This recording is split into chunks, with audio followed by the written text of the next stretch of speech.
ఎన్నికలకు ముందు జగన్మోహన్ రెడ్డి ఎన్నికల ప్రచారంలో ఏ రోజు కూడా ఈ మాట మాట్లాడలేదు.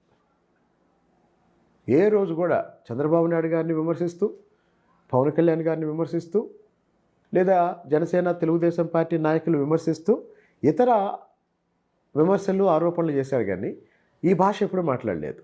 పేదలు పెత్తందారులు ఇది ఎప్పుడు మాట్లాడలేదు. మరి ఇప్పుడు ఎందుకు మాట్లాడుతున్నాడో రాష్ట్ర ప్రజలకు తెలియాలి. అదేంటంటే 2019 ఎన్నికల్లో జగన్మోహన్ రెడ్డి విజయం సాధించడానికి కారణమైన 5-6 అంశాల్లో ఒక అంశం ఏంటంటే, ఎన్నికల ముందు కమ్మ సామాజిక వర్గం గుర్తించనిది, ఎన్నికల తర్వాత కూడా ఇతరులు గుర్తించిన అంశం ఏంటంటే, జగన్మోహన్ రెడ్డి తన రాజకీయ వ్యూహంలో భాగంగా తెలుగు సమాజంలో కమ్మ నాన్ కమ్మ అనే ఒక డివిజన్ క్రియేట్ చేశాడు. ఈ కమ్మ నాన్ కమ్మ అనే డివిజన్ క్రియేట్ చేసి వీలైనన్ని సామాజిక వర్గాల్ని కమ్మవారికి వ్యతిరేకంగా తనకు రాజకీయంగా అనుకూలంగా మార్చుకునే ప్రయత్నం చేశాడు. అందులో చాలా వరకు ఎన్నికలకు ముందు విజయం సాధించాడు. ఎన్నికల్లో విజయం ఫలితం పొందాడు. మరి 2019లో ముఖ్యమంత్రి అయిన తర్వాత ప్రత్యేక హోదా తీసుకురావాలి, అభివృద్ధి చేయాలి, అమరావతిని నిర్మించాలి, పోలవరాన్ని నిర్మించాలి, ఆయన చెప్పిన ఏపీపీఎస్సీ ద్వారా 2,30,000 ఉద్యోగాలు ఇవ్వాలి అంటే ముఖ్యమంత్రి అయిన తర్వాత అభివృద్ధి చేసి చూపించి మళ్ళీ ఓట్లు అడగాలి. కానీ అమరావతిని విధ్వంసం చేశాడు, పోలవరాన్ని నిర్వీర్యం చేశాడు, ప్రత్యేక హోదాన్ని వదిలేశాడు. అంటే జగన్మోహన్ రెడ్డి అభివృద్ధినే చేయలేదు. అసలు అభివృద్ధిని టచ్ చేయలేదు. అవసరం లేదనుకున్నాడు. అభివృద్ధిని టచ్ చేయలేదు.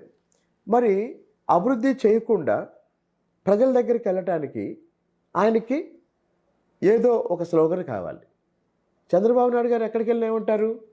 నేను సైబరాబాద్ని నిర్మించాను, నేను సంపదను సృష్టించాను, నేను కియా తెచ్చాను, నేను పోలవరం 71% పూర్తి చేశాను, నేను అమరావతి నిర్మాణం చేశాను, ఇలా చెప్తూ ఉంటా. అంటే ఆయన చేసిన అభివృద్ధి గురించి ఆయన మాట్లాడుతున్నారు. అది చూసి ఓట్లేమని అడుగుతున్నారు. కానీ జగన్మోహన్ రెడ్డి గారు ఏం అడగాలి? నేను పెన్షన్లు ఇచ్చాను, నేను అమ్మఒడి ఇచ్చాను, నేను చేయూత ఇచ్చాను, ఇలాంటివి ఆయన చెప్పుకోవాలి. మరి ఇందులో అభివృద్ధికి సంబంధించిన అంశం లేదు. ఒక సమాజంలో ప్రభుత్వాల మొట్టమొదటి బాధ్యత ఆర్థికాభివృద్ధి. ఎందుకు ప్రభుత్వాల మొట్టమొదటి బాధ్యత ఆర్థికాభివృద్ధి అంటే, అసలు ఒక వ్యక్తి ముఖ్యమంత్రి అయితే ఏం చేయాలి, ఒక వ్యక్తి ప్రధానమంత్రి అయితే ఏం చేయాలి, లేదా ఒక నాయకుడు అధికారంలోకి వస్తే ఏం చేయాలంటే ప్రజల జీవన ప్రమాణ స్థాయిని పెంచాలి. మరి ప్రజల జీవన ప్రమాణ స్థాయిని పెంచాలి అంటే అభివృద్ధి జరగాలి. అంటే ప్రజల జీవన ప్రమాణ స్థాయిని పెంచాలంటే ప్రజలకు ఆదాయం పెరగాలి. ప్రజలకి ఆదాయం పెరిగితే జీవన ప్రమాణ స్థాయి, కొనుగోలు శక్తి పెరిగిద్ది, జీవన ప్రమాణ స్థాయి పెరిగిద్ది. మరి ఇక్కడ ఆదాయం పెంచట్లేదు. ఆదాయం పెంచే ఒక్క కార్యక్రమాన్ని కూడా జగన్మోహన్ రెడ్డి ప్రభుత్వం చేయలేదు. This is very very serious point. ఆదాయాన్ని పెంచే, రాష్ట్ర ప్రభుత్వం ఆదాయాన్ని పెంచే ఒక్క పథకాన్ని కూడా జగన్మోహన్ రెడ్డి అమలు చేయలేదు. అది ఉద్దేశపూర్వకంగా ఒక్క పరిశ్రమను కూడా జగన్మోహన్ రెడ్డి తీసుకురాలేదు. అది ఉద్దేశపూర్వకంగా అంటే మొదటి కారణం అతనికి అవగాహన లేదు. అసలు అభివృద్ధి మీదే అతనికి అవగాహన లేదు. అతనికి అవినీతి తెలుసు కానీ అభివృద్ధి తెలియదు. కాబట్టి అభివృద్ధి చేయటం అనే అంశం అతనికి లేదు, ఎజెండా అతనికి లేదు. కాబట్టి అభివృద్ధి లేదు. మరి అభివృద్ధి లేనప్పుడు జనం దగ్గరికి వెళ్ళి ఏం చెప్పాలి? జనం దగ్గరికి వెళ్ళి ఏం చెప్పాలంటే మళ్ళీ కులాలు మతాలు వీటినే చెప్పి జనాన్ని చీల్చాలి. అందుకని ఇప్పుడు ఏం చెప్తున్నాడు? ఇది పేదలకి పెత్తందారులకి మధ్య జరిగే యుద్ధం అని చెప్తున్నాడు. ఎవడు అసలు పెత్తందారు ఆంధ్రప్రదేశ్ రాజకీయాల్లో?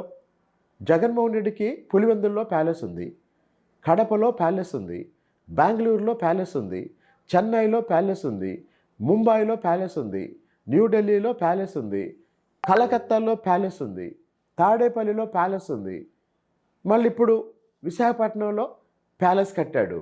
ఇలా జగన్మోహన్ రెడ్డికి ఈ దేశంలో దాదాపు 10 నగరాల్లో ప్యాలెస్లు ఉన్నాయి. ఇంతకన్నా పెత్తందారుడు ఎవరు? జగన్మోహన్ రెడ్డికి దాదాపు ఈరోజు 5-6 లక్షల కోట్ల రూపాయల ఆస్తి ఉందని చాలామంది బహిరంగంగా మాట్లాడుకుంటున్నారు. ఇప్పుడు నిన్నటిదాకా ఆయనతో పాటు పనిచేసిన కొంతమంది ఎంపీల మాటలు మీరు వింటే జగన్మోహన్ రెడ్డి ఎన్నికల అఫిడవిట్ చూస్తే అధికారికంగా అతను richest politician of this country. అతనిచ్చిన అఫిడవిట్. అఫిడవిట్ ప్రకారమే దేశంలో అత్యంత ధనవంతుడైన రాజకీయ నాయకుడు. మరి జగన్ కన్నా పెత్తందారుడు ఎవరు అంటే, జగన్ ఆడే మైండ్ గేమ్లో భాగంగా ఏం చేశాడంటే, తెలుగుదేశానికి మద్దతు ఇచ్చే మీడియాని, తెలుగుదేశానికి మద్దతు ఇచ్చే సామాజిక వర్గాల్ని పెత్తందారులు అని వేస్తున్నాడు. సో నిజంగా పెత్తందారుడు ఎవరంటే జగన్మోహన్ రెడ్డి.